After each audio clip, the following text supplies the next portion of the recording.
country. Now, as the NATO Secretary General, is doing a fantastic job, and the Prime Minister. We appreciate everything you've done. And as you know, last weekend, the United States successfully carried out a massive precision strike on Iran's nuclear enrichment facilities, and it was very, very successful. It was called obliteration.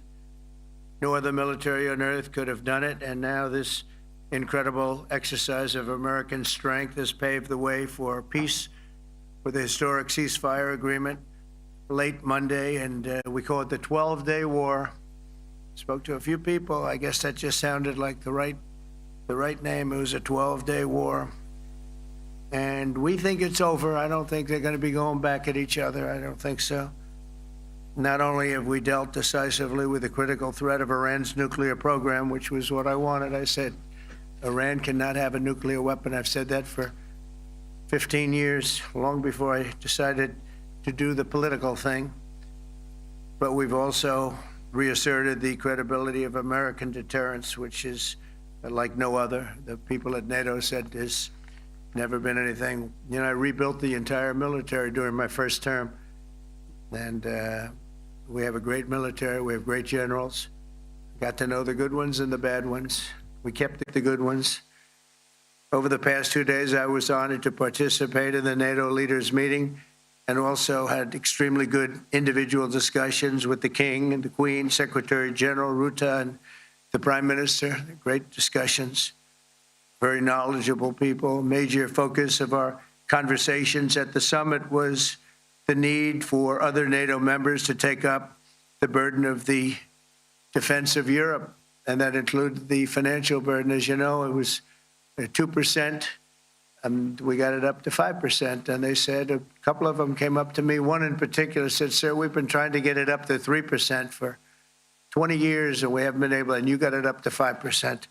So they're going to be, most of them, I guess almost all of them, are going to be contributing now 5%, a number that people are surprised at, but you need it today.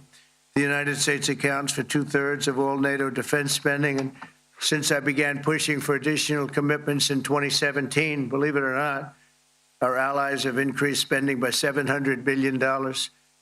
I said to people, you don't have any money, and a lot of them weren't paying.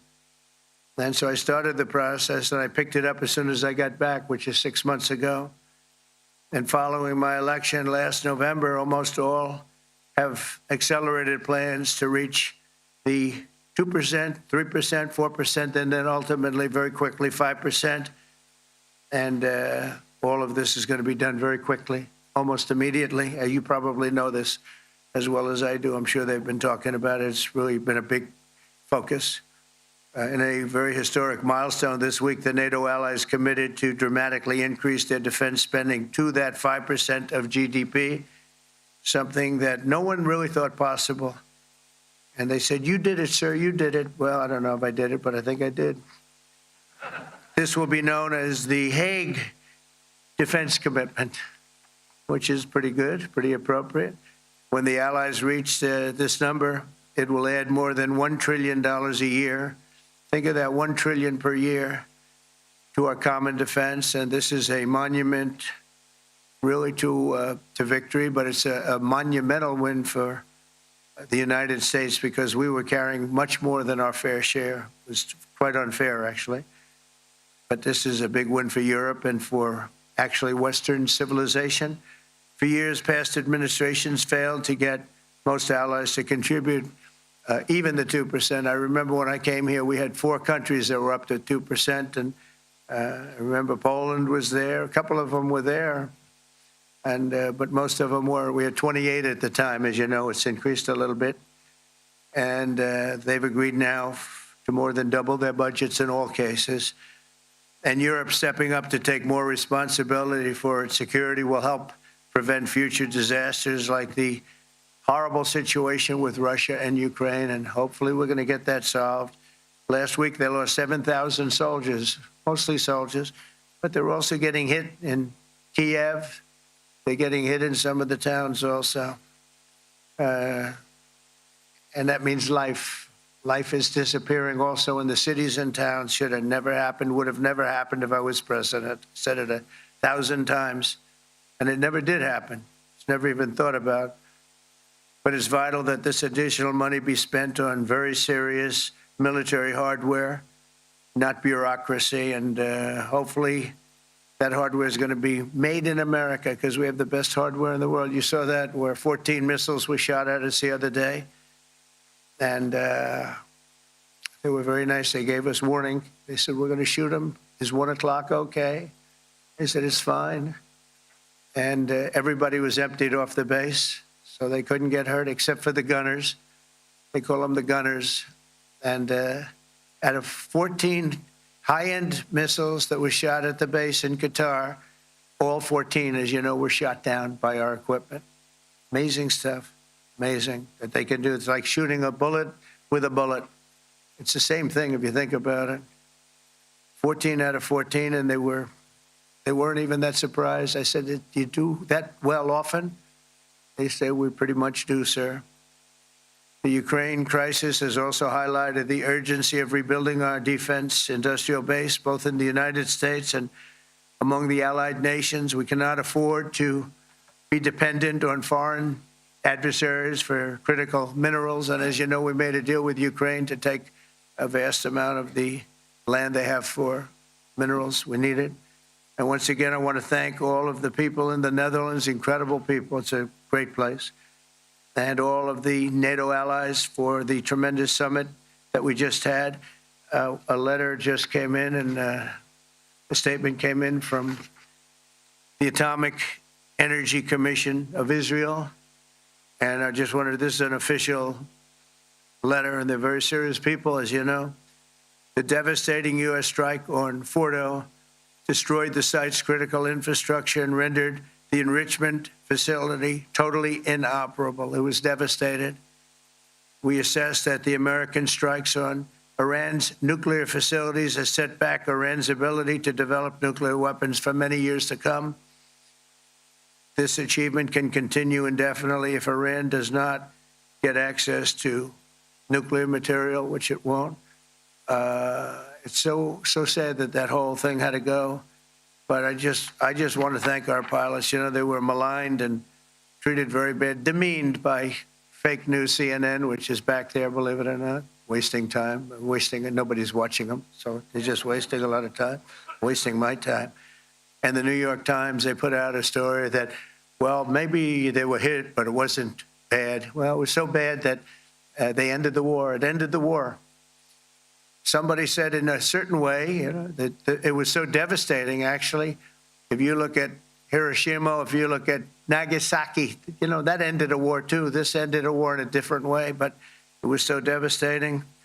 Also, they have, out of Dubai, just came that Iran's foreign ministry spokesman, this is Iran's foreign ministry, says its nuclear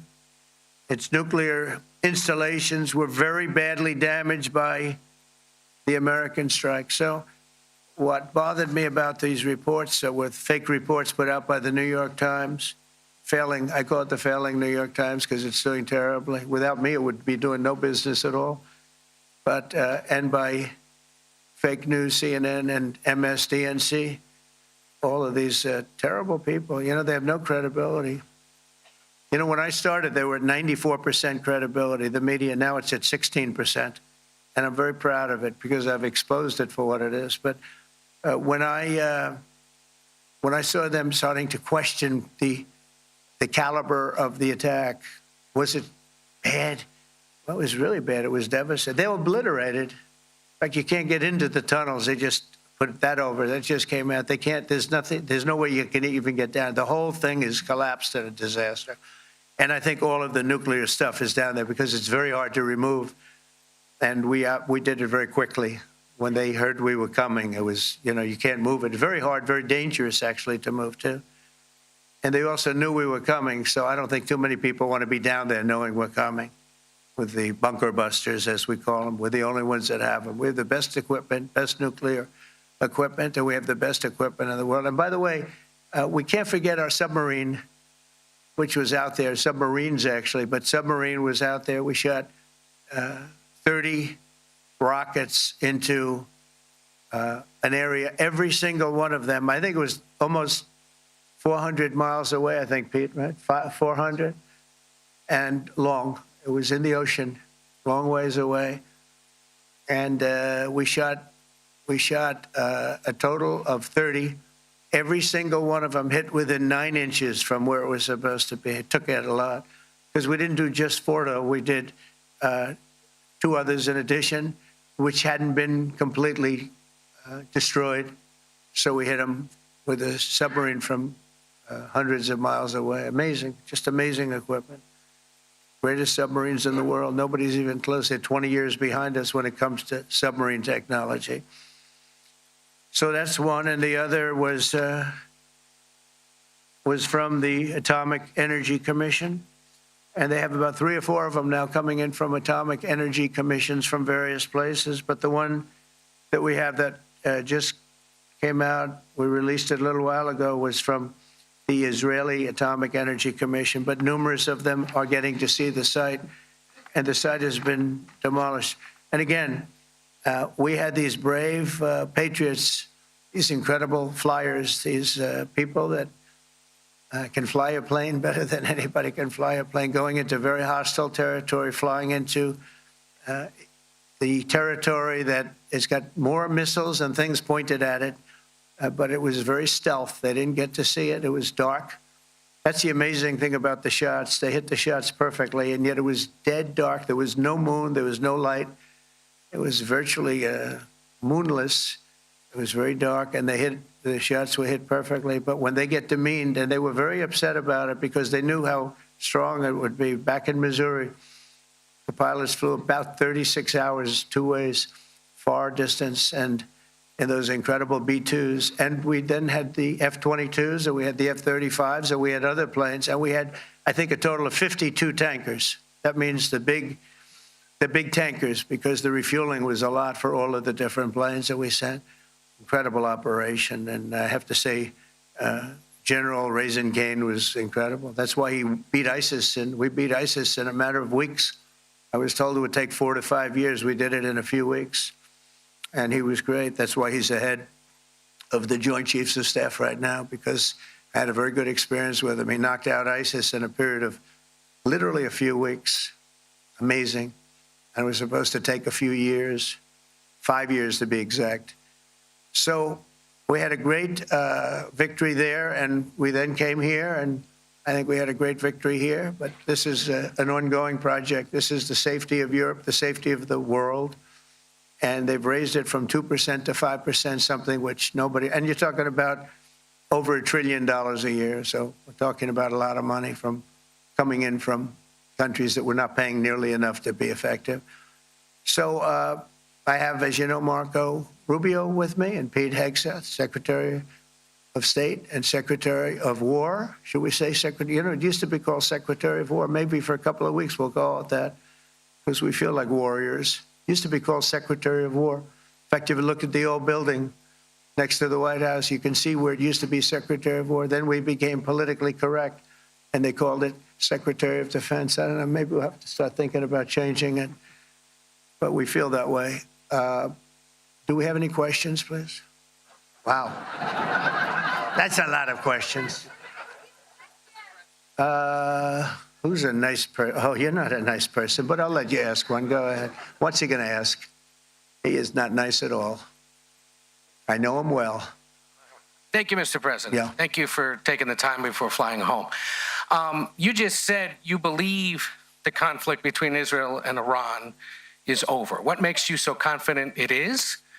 And what do you do if it isn't? Because I dealt with both, and they're both tired, exhausted. They fought very, very hard and very viciously, very violently, and they were both satisfied to go home and get out. And can it start again? I guess someday it can. It could maybe start soon. I think a big telltale sign was when, as you know, Iran somewhat, by not much, violated the ceasefire, and Israel had the planes going out that morning, and there were a lot of them, 52 of them. And I said, you got to get them back. And they brought them back. They didn't do anything. They brought them back. It was very good. I thought it was amazing, actually. they have fought a hell of a war. They fought very hard. I think the war ended actually when we hit the various nuclear sites with the planes. And I just hope you people can give these pilots, these are the best pilots in the world. They're the best shots in the world. They call them shots. That's what they are.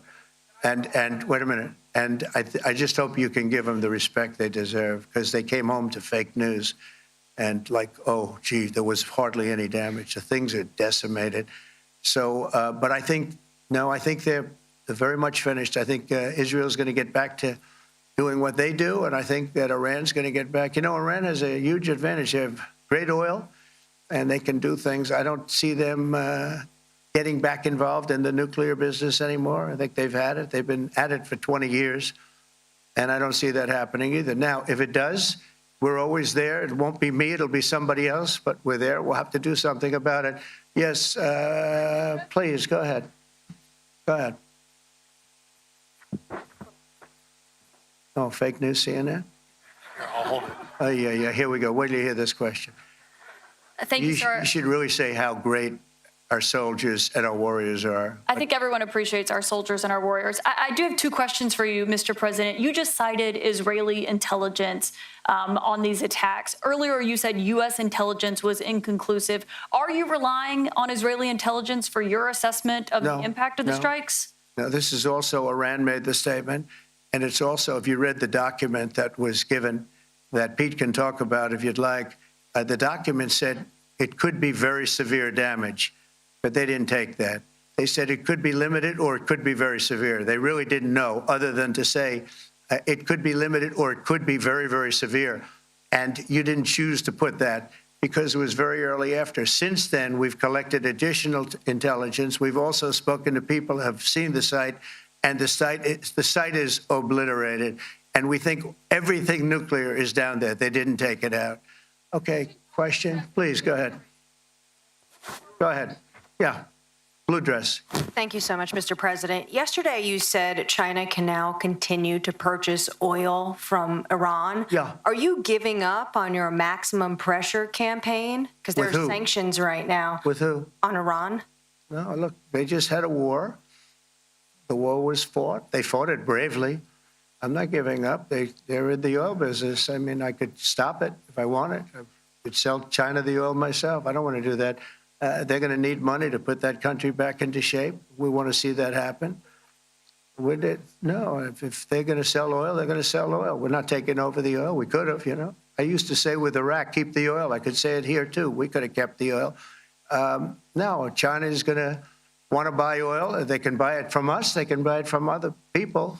But you're going to have to put that country back into shape. It desperately needs money. Yeah. Mr. President. Yeah, please. Here we go. I'm picking the beauties today. Go ahead. Mr. President, Secretary General Rutte has described President Putin as an adversary, a threat, an enemy. Do you view him the same way? And in addition to that, you mentioned General Kane, your chief of staff, the chairman of the Joint Chiefs of Staff. General Kane. Yes, he has said that Mr. Putin has territorial ambitions beyond Ukraine. Do you view that in the same way? Possible. I mean, it's possible. I know one thing. He'd like to settle. He'd like to get out of this thing. It's a mess for him. He called the other day. He said, can I help you with Iran? I said, no, you can help me with Russia. Because, you know, in the last few weeks, we took care of India and Pakistan, Kosovo, Serbia.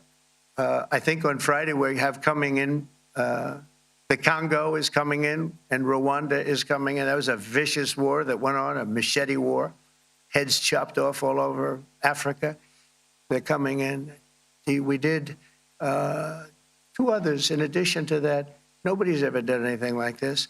No, I consider him a person that's, I think, been misguided. I'm very surprised, actually. I thought we would have had that settled easy. I've settled 4 of them in the meantime. But he did call up, and he said, you know, he's close to Iran. He'd like to help us get a settlement. I said, no, you help me get a settlement with you, with Russia. And I think we're going to be doing that, too. Yeah, please. Go ahead, please. Thank you, Mr. President. You've made clear your position on what impact the strikes had, I wanted to ask you what is next with Iran. For instance, is there any indication from U.S. intelligence that Iran was able to move any material, including No, just the opposite. We think we hit them so hard and so fast they didn't get to move. And if you knew about that material, it's very hard and very dangerous to move. It's called in many people, they call it dust, but it's very, very heavy. It's very, very hard to move. And they were way down, you know, they're 30 stories down. They're literally 30, 35 stories down underground. I think you got it all. Oh yeah, we think it's covered with granite, concrete, and steel. Can I ask you, are you interested in restarting negotiations with Iran? And if so, have they reciprocated? So or is our this sort of a people, settled Marco matter? could answer this, but our people are not, I'm not. The way I look at it, they fought, the war's done, and, you know, I could get a statement that they're not going to go nuclear. We're probably going to ask for that, but they're not going to be doing it. But they're not going to be doing it anyway. They've had it. They've had it. Now, maybe someday in the future we'll want that.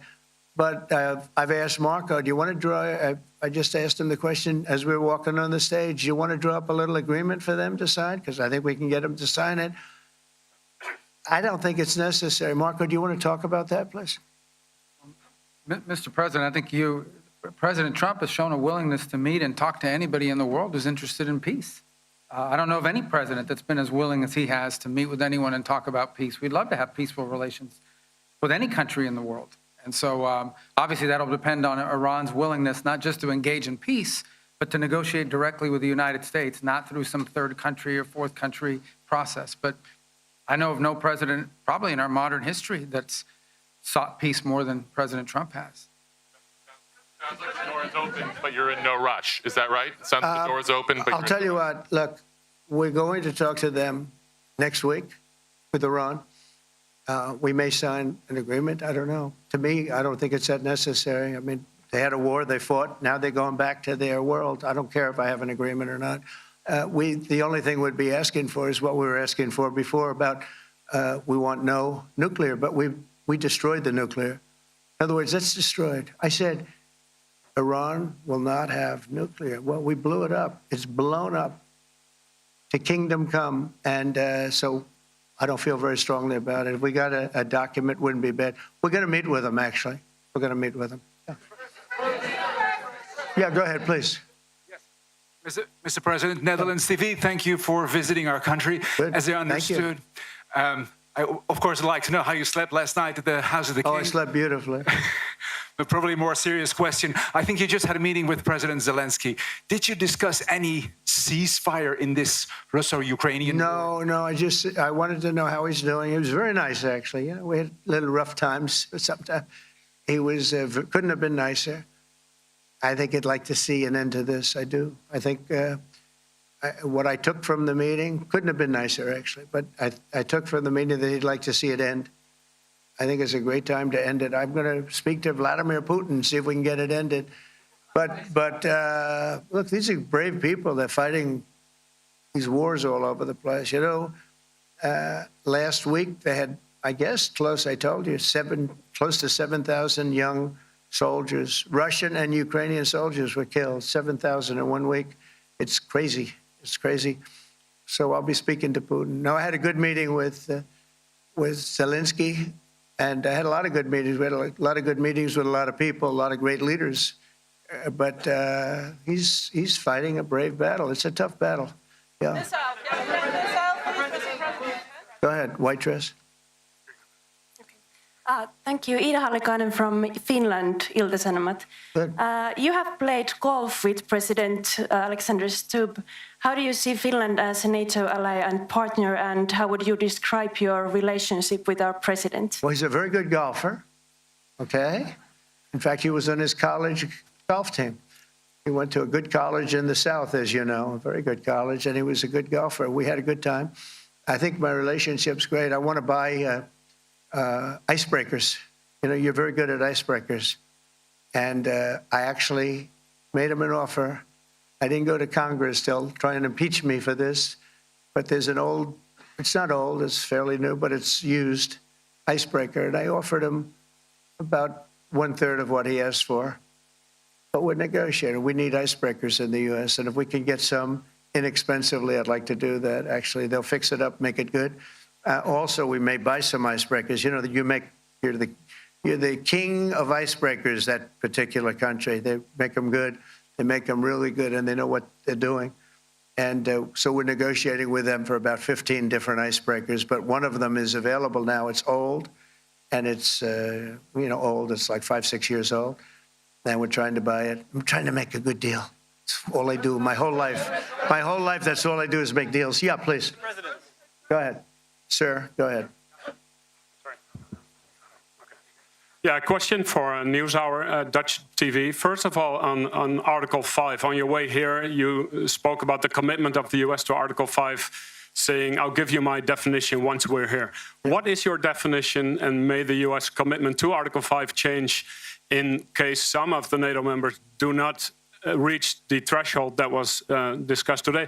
My second question is following up on a colleague on Iran. What intel reports do say that everything over there was obliterated? Yeah, well, there are numerous of those reports, and they're coming out fast and furious. But the most respected ones we've already seen. And I will say that on a very confidential basis, they're looking at the reports, like numerous reports, and including people going to the site and checking the site. And they're going to be having, I guess you're going to be having over the next couple of days you're going to encapsulate it. But no, the site was obliterated, just like I said it was, and just like the pilots should be given credit for. As far as Article 5, look, when I came here because it was something I'm supposed to be doing, but I left here a little bit differently. I said, I watched the heads of these countries get up, and the love and the passion that they showed for their country was unbelievable. I've never seen quite anything like it. They want to protect their country, and they need the United States. And without the United States, it's not going to be the same. And you can ask Mark, or you can ask any of the people that were there. It was really moving to see it. They love their country. They were so respectful of me because I'm the head of the United States. And I made, the King of Saudi Arabia, when I was in the Middle East, so I was in Qatar for a different reason, not a reason to get shot at. We were in there for economic development reasons, Qatar, UAE, and Saudi Arabia. All three leaders of those countries, and we took back $5.1 trillion into the United States. All three leaders said, you're presiding over the hottest country in the world. The United States right now is the hottest. Everybody wants to be there. Everybody wants a piece of it. He said, a year ago, your country was dead. You had a deadhead running it. You had a country that was dead, and it was dead. You had people pouring through the borders. You had inflation. You had everything. He said, you've made it in 5 months at that time. You've made it the hottest country. This is the hottest country in the world. The United States right now is the hottest country in the world. And when I was around that table, it was a nice group of people, many of whom I knew from previous. When I saw the passion they had for the country, and almost everyone, and you probably have the tapes, it was very public, but almost every one of them said, thank God for the United States. Without the United States, they couldn't really have NATO. It wouldn't work. It wouldn't work. It will in the future because now they're paying much more money, but it wouldn't work. It was great. And I left here differently. I left here saying that these people really love their countries. It's not a ripoff. And we're here to help them protect their country. Okay, we'll do one or two more. Thank you, Mr. President. Yeah. A question on Spain. Are you satisfied with today? Oh, I think Spain's terrible what they've done. No, I do. They're the only country that won't pay the full up. They want to stay at 2%. I think it's terrible. And, they're doing very well. The economy is very well. And that economy could be blown right out of the water with something bad happening. Spain is the only country that, are you from Spain? Yeah. Good, congratulations. You're the only country that is not paying. I don't know what the problem is. I think it's too bad. So we'll make it up. You know what we're going to do? We're negotiating with Spain on a trade deal. We're going to make them pay twice as much. And I'm actually serious about that. We're going to make Spain, I like Spain. I have so many people from Spain that it's a great place and they're great people. But Spain is the only country out of all of the countries that refuses to pay. And, you know, so they want a little bit of a free ride. But they'll have to pay it back to us on trade because I'm not going to let that happen. It's unfair. It's unfair to NATO. All right, sir, please. Go ahead, right in the back. Yeah, you, tall one. The tall man. Mr. President, Johannes Petra from Austrian National Television. How are you? You once said that you would end the Ukraine war in 24 hours. You later said you said that sarcastically. Of course it was sarcastic. But you've now been in office for 5 months and 5 days. Why have you not been able to end the Ukraine war? Because it's more difficult than people would have any idea. Vladimir Putin has been more difficult. Frankly, I had some problems with Zelensky. You may have read about him. And it's been more difficult than other wars. I mean, look, we just ended a war in 12 days that was simmering for 30 years, frankly. We ended Rwanda and the Congo. It's coming to sign the documents. We've already signed basic documents, but they're coming, I think, to the White House on Friday. We ended Serbia was going to go at it. But maybe the most important of all, India and Pakistan. And that wasn't whether or not they may someday have nukes like we're talking about in the Middle East, like we're talking about with Israel and Iran. This is they have nuclear weapons. I ended that with a series of phone calls on trade. I said, look, if you're going to go fighting each other, it was getting very bad. You know how bad that last attack was. It was really bad. If you're going to go fighting each other, we're not doing any trade deal. No, you have to do a trade deal. I said, we're not doing any trade deal. And in fact, I had the general, who was very impressive. The general from Pakistan was in my office last week. You know, Prime Minister Modi is a great friend of mine. He's a great gentleman. He's a great man. And I got them to reason. I said, we're not doing a trade deal if you're going to fight. And if you're going to fight each other, we're not doing a trade deal. And you know what? He said, no, I want to do the trade deal. We stopped the nuclear war. Go ahead.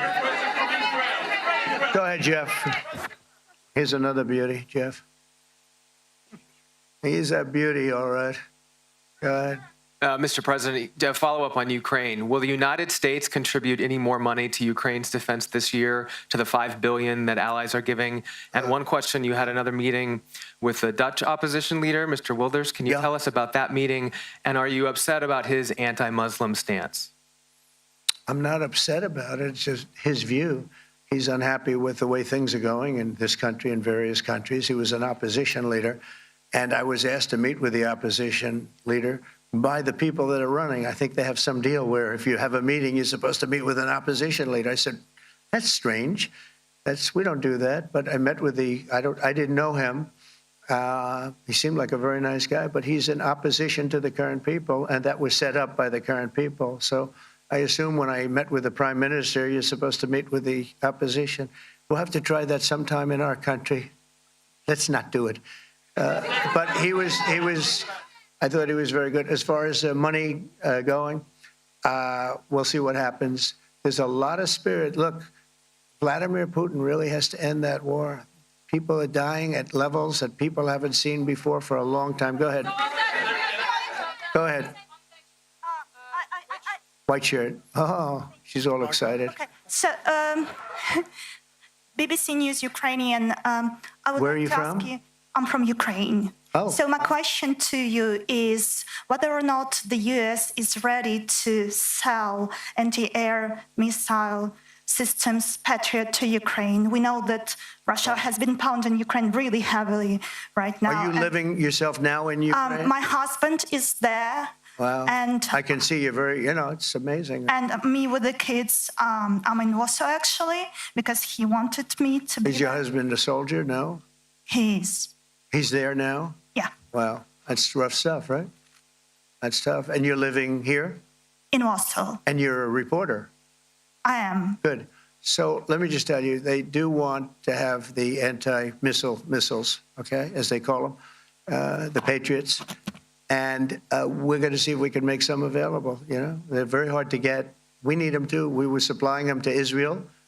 and they're very effective, 100% effective. Hard to believe how effective. And they do want that more than any other thing, as you probably know. That's a very good question, and I wish you a lot of luck. I mean, I can see it's very upsetting to you. So say hello to your husband, okay? Thank you. Go ahead. Thank you.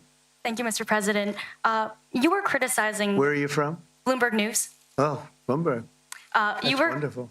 You were criticizing the Federal Reserve Chair before coming to this summit. Yeah, I think he's terrible. I was wondering if you've begun interviewing different candidates for the Fed pick. Yeah, I know within 3 or 4 people who are going to pick. I mean, he goes out pretty soon, fortunately, because I think he's terrible. We have no inflation. We have a tremendous economy. Hundreds of billions of dollars of tariff money is pouring in. Factories are being built because they don't want to pay the tariffs, so they're building them all over the country.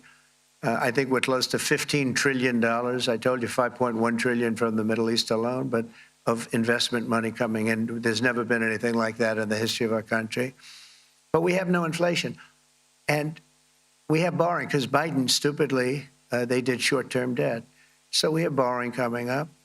And, you know, we'll go 10 years, maybe longer, maybe shorter, but we'll go a long period of time when we do the debt. And because of him, because of this guy, we will have to pay for years. We'll be paying for him. And I said to him, listen, there's no inflation. He says, but maybe there'll be some. That's true. I said, if there is some, what you do is raise the rate. I'm okay with that. You raise the rate in 2 years from now or in a year from now. But because the rate's high, we have to pay more for debt. It's pretty equal. In other words, if it's 4%, it's 4%. If you drop it a point, you'll pay 3%. So it's fairly equal, not necessarily, but fairly equal. So we're going to end up paying maybe 2 points or 3 points more. 3 points would be about $900 billion a year because of this very average mentally person. He's an average mentally person. I'd say low in terms of what he does, low IQ for what he does, okay? Wait, so instead of paying $900 billion, we don't want to pay 900 just because he doesn't want to lower the rate. I said, if there's inflation in 2 years or 3 years or 1 year from now, you raise the rate, you take care of the inflation, among other things. But he's probably a very political guy, I guess. I don't know. I think he's a very stupid person, actually. All right, one more. Let's go. How about you? Go ahead. She looks so happy and everything. Thank you. That's why I I'm picked from her. Spain too. I'm Ana Bu from La Vanguardia. I wanted to know if you... You're where from? Spain too. Ah. I wanted to know if you want to That's the Spain corner right there. Shouldn't have said that. That's okay. I do like Spain, by the way. I think it's unfair that they're not paying, but go ahead. Are you going to negotiate directly with Spain about... I'm going to negotiate directly with Spain. I'm going to do it myself.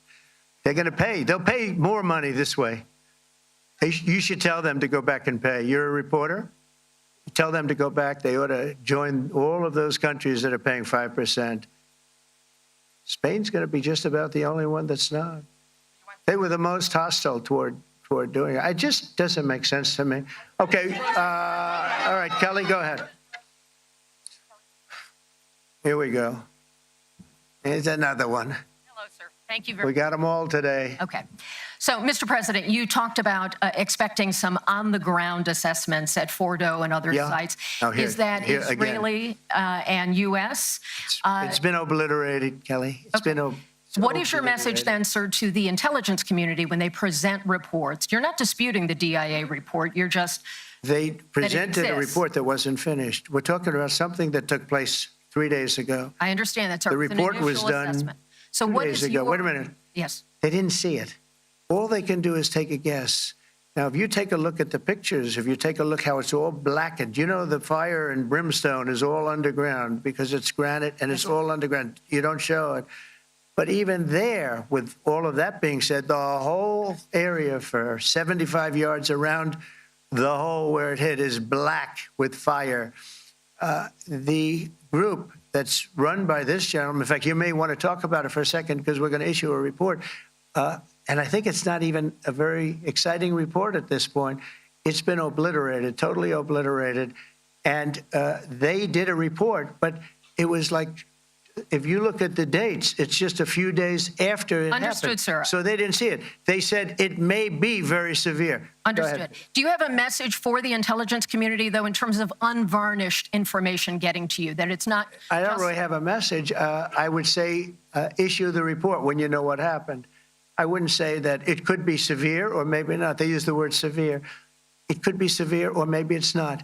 And briefly, So people like you picked up and said, oh, it's not severe. We're just no, looking for the the exit. report was not a complete report. Yeah, the message was probably wait till you know the answer before you. And Go sir, ahead. did you not have a public component to your Zelensky meeting for a tactical reason with President Putin? Let him answer this. Hello, Mr. Secretary. Yeah. There's a reason the president calls out fake news for what it is. These pilots, these refuelers, these fighters, these air defenders, the skill and the courage it took to go into enemy territory flying 36 hours on behalf of the American people and the world to take out a nuclear program is beyond what anyone in this audience can fathom. And then the instinct of CNN, the instinct of the New York Times is to try to find a way to spin it for their own political reasons to try to hurt President Trump or our country. They don't care what the troops think. They don't care what the world thinks. They want to spin it to try to make him look bad based on a leak. Of course, we've all seen plenty of leakers. And what do leakers do? They have agendas. And what do? Do they share the whole information or just the part that they want to introduce? And when they introduce that preliminary report that's deemed to be a low assessment, you know what a low assessment means? Low confidence in the data in that report. And why is there low confidence?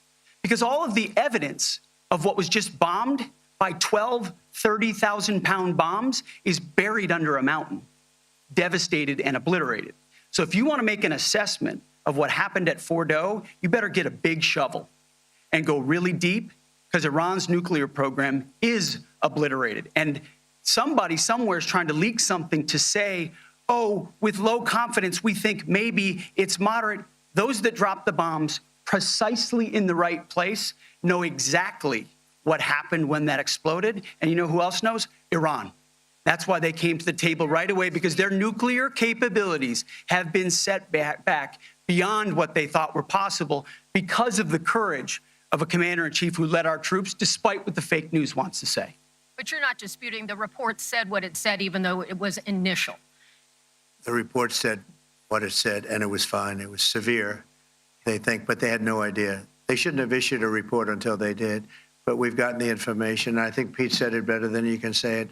And, you know, you should be proud, you, especially you, should be proud of those pilots, and you shouldn't be trying to demean them. No, there's a Those difference, pilots sir, flew between asking at about an great assessment risk, a and big the chance that skill they'd of never the come US back home and see their one husbands is or their questioning wives. the skill Let of me the just US tell you, military. you and NBC, fake news, which is one of the worst, and CNN, New York Times are all bad. They're sick. There's something wrong with them. But you know what? You should be praising those people instead of trying to find some. By trying to go and get me, you're hurting those people. They were devastated. You know, I got a call from Missouri, great state, that I won 3 times by a lot. And I got a call that the pilots and the people on the plane were devastated because they were trying to minimize the attack. And they all said it was hit. But we don't think it was really maybe hit that badly. And they were devastated. They put their lives on the line, and then they have, and I'm not referring to you, but real scum come out and write reports that are as negative as they could possibly be. It should be the opposite. You should make them heroes and heroines. You should make them really people that they were so devastated when they heard this news. And you know what they said? One of them, I spoke to one of them, said, "Sir, we hit the site. It was perfect. It was dead on." Because they don't understand fake news, because they have a normal life, except they have to fly very big, very fast planes. But it's a shame. You should be making them heroes. All right, in the back. Go ahead, back, white, yeah. White jacket, yeah. Go ahead, give my mic. Hello. Deborah Haynes from Sky News. Mark Rutte, the NATO chief, who is your friend, he called you daddy earlier. Do you regard your NATO allies as kind of children? No, he likes me. I think he likes me. If he doesn't, I'll let you know. I'll come back and I'll hit him hard, okay? No? But do you He did regard- it very affectionate. Daddy, you're my daddy. Do you regard your NATO allies, though, as kind of like children, and they're obviously listening to you and they're spending more, and you're obviously appreciative of that, but do you hope that actually they're going to be able to defend themselves, defend Europe on their own without... I think they need help a little bit at the beginning, and I think they'll be able to, and I think they're going to remember this day. And this was a big day for NATO. You know, this was a very big day. They took it. One of the gentlemen said, you know what? We've been trying to raise money raise the rate for 30 years, he said, 20 years, from almost the beginning. And he's been there for a long time. He said, until you came along, it never happened. What you did is amazing. It's been sort of an amazing day for a lot of reasons, but also for that. Yeah, go ahead. Do you think they can do it without you, though, in the future? Can they do it without the ask United Mark. States? I mean, you have to ask Mark, okay? So we're heading back. We're heading back. I want to thank these two gentlemen behind me. They're incredible people, both of them. They've done a fantastic job. And Susie's in the front, and she's done great. And Monica, thank you very much. It was quite an exciting time. And we're going to be heading back. We'll be back soon, and we'll see you in Washington, D.C. Remember this, we have the hottest country anywhere in the world. Thank you very much, everybody. Thank you.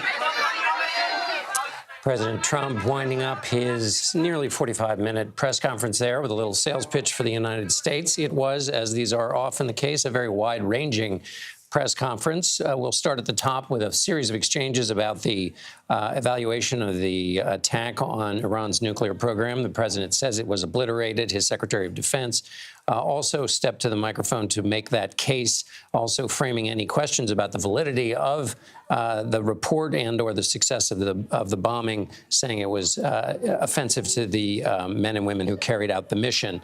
The president spoke at some length about NATO, formerly very skeptical of NATO.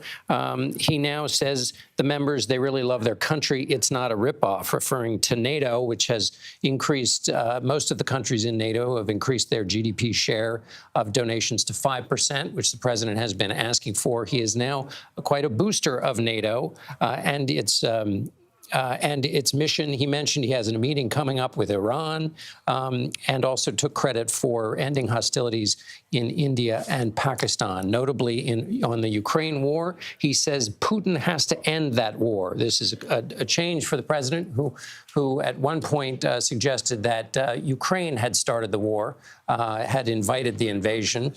So he has changed his position on that. Finally, he said that the Federal Reserve Chair was a very stupid person for not raising interest rates. That gives you a sense of the landscape. We now turn to senior national security correspondent, for not lowering rates at the Federal Reserve. We now turn to Charlie D'Agata, who joins us now.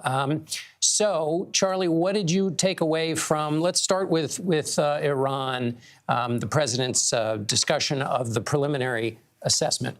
I understand we may have lost Charlie there, so he will. Now let's go to Ed O'Keefe, who is there. Hello, Ed. You got the first question. What did you make of today?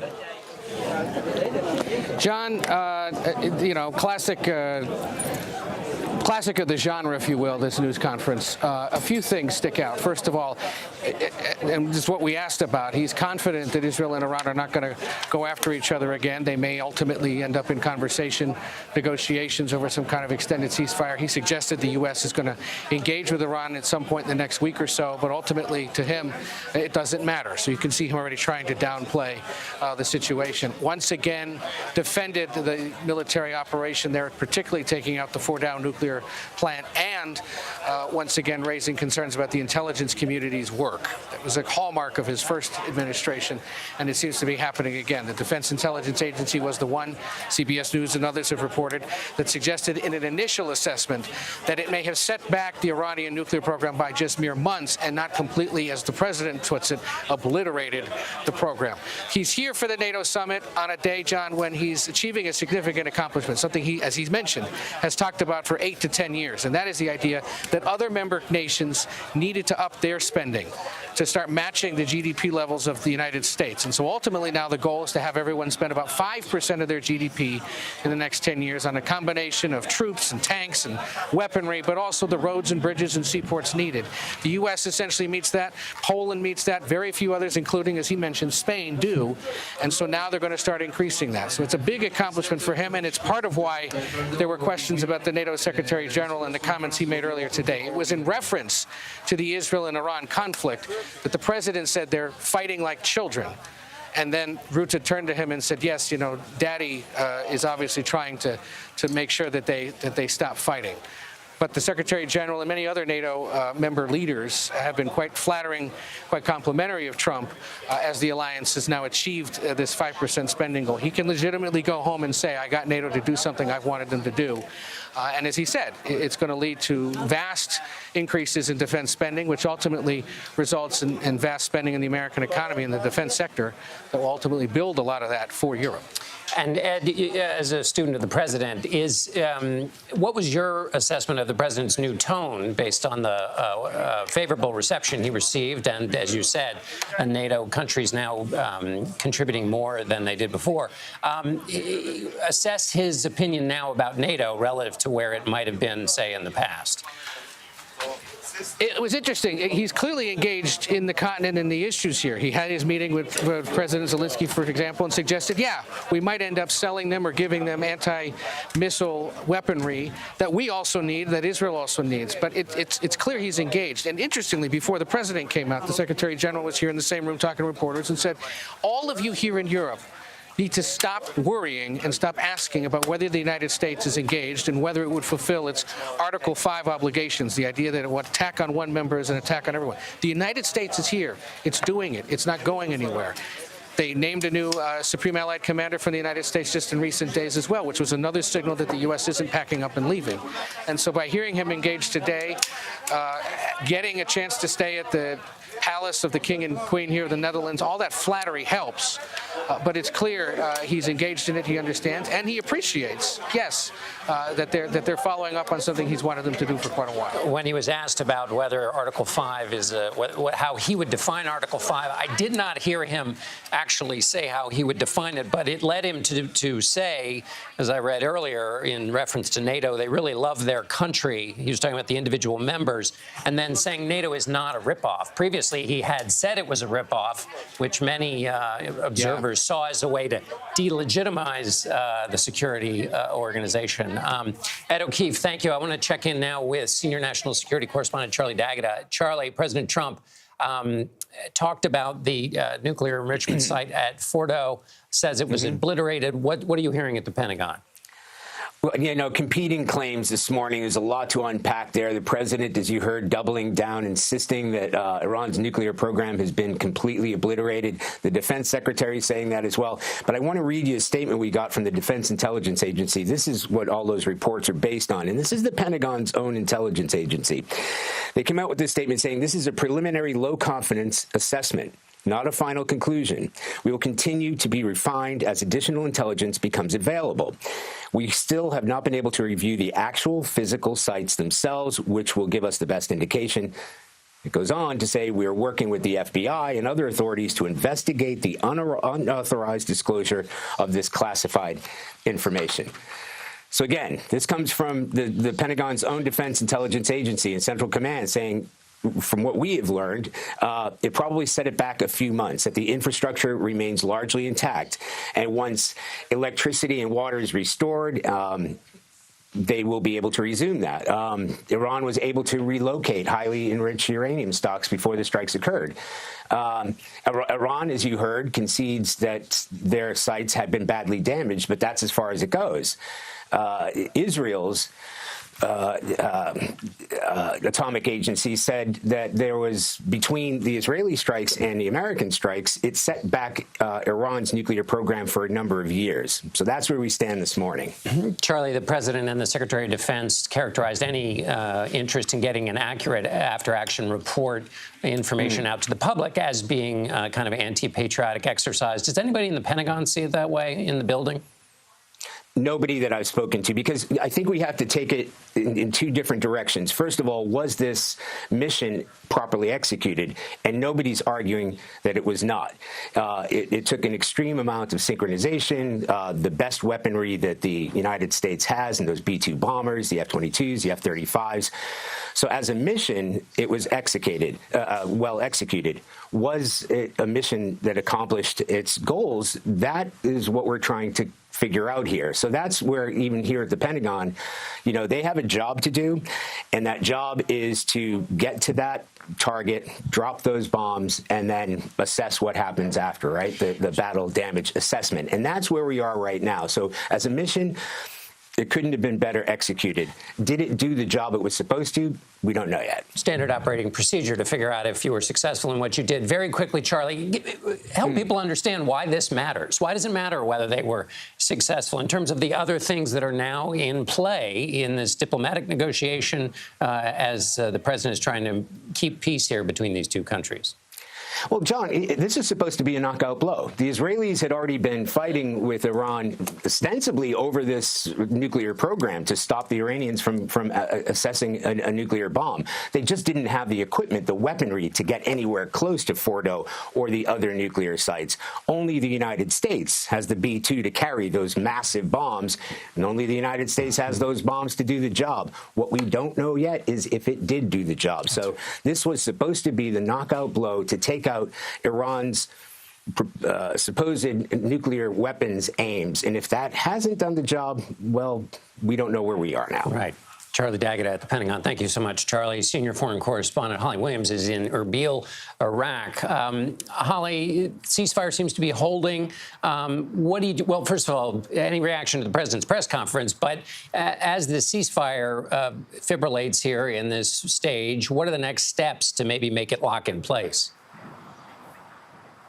Good morning, John. Yeah, I was struck by the sort of extreme optimism of President Trump's take about what happens next. He said during that press conference that he thinks Iran won't get back into the nuclear business. He said, quote, they've had it. Yesterday, we also heard from President Trump's special envoy, Steve Witkoff, who said that the U.S. is already in contact with Iran. He said that was very promising. And the hope is for a comprehensive peace deal. Now, quite apart from the question about how much damage was done by those U.S. strikes, I think the problem with any deal is going to be trust. Because remember, Iran had a nuclear deal that was negotiated under the Obama administration. President Trump pulled out of that in 2018. And then the Trump administration was trying to negotiate a new deal when Israel launched its strikes, and the U.S. then joined it. Iran's behavior has also not been conducive to trust. It's consistently maintained that its nuclear program is only for civilian purposes, and yet it's enriched uranium to levels that are not required for civilian purposes. So trust in any deal is clearly going to be an obstacle. I think it's possible that what we'll see is Iran pursuing diplomacy. It clearly wants this ceasefire to stick because it was getting pummeled by Israel, but perhaps also trying to secretly rebuild whatever it was it actually lost in terms of its nuclear program. Holly, can I just absolutely move across the map because you've covered the war in Ukraine so closely? Did it strike you when the president said Vladimir Putin has to end that war in the press conference today, given the role that he is, the various positions he's had on Vladimir Putin, that he put, at least in that one comment, in the entire responsibility for ending the war on Vladimir Putin relative to the things he said before? How did that strike you? It is a really interesting change in tone, isn't it, that we've seen over the course of this year, especially when you think back to that meeting at the White House, that very contentious meeting at the White House with President Trump, the Vice President, and President Zelensky. What I think is this. I think that the Ukrainians have said over and over again that they didn't want this war in the first place and they want peace. I think what they do not want is to be pressured into a ceasefire deal that hands over territory to Russia and then not have any security guarantees going forward, which could open the door to them being invaded by Vladimir Putin all over again. Holly Williams in Erbil, Iraq, covering the world for us. Thank you so much, Holly. Our coverage will continue on CBS News 24/7, your local news, and tonight on the CBS Evening News. This has been a CBS News Special Report. I'm John Dickerson in New York.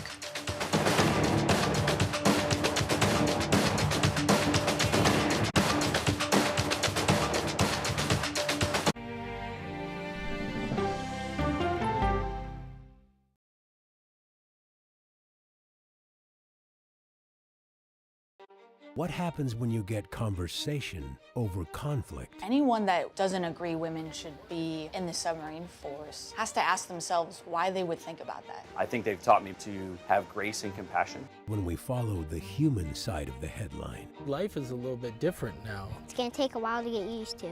And I say it to myself that I can't make this about me. When we put people before politics. What would happen if it was harder for